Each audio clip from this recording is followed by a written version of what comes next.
அப்ப கான்ட்ராக்ட் விஷயம் உங்களுக்கு தெரியுமா? ரொம்ப நல்லா இருக்கு தாத்தா, கேட்கவே சந்தோஷமா இருக்கு. அவசரப்படாதீங்கம்மா, எனக்கே கொஞ்ச நாளைக்கு முன்னாடி தான் தெரியும். அப்ப ஏன் இவ்வளவு நாள் மறைச்சு வச்சிட்டு இருந்தீங்க?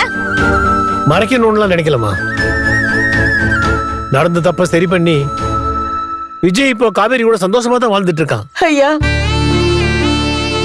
உங்க மேல நாங்க வச்சிருக்கிற மதிப்பை இதுக்கு மேல பேசி குறைச்சிக்காதீங்க. போதையா,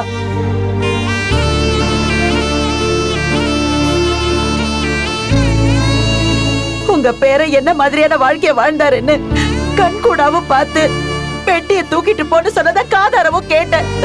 போதையா, போதும். ஐயோ சாரதா, அப்படி இல்லம்மா, அவன் ஏதோ விளையாட்டுத்தனமா.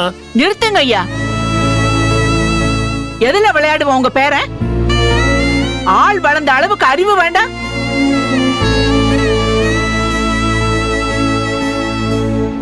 பாட்டி, என்ன பாட்டி பேசுற நீ?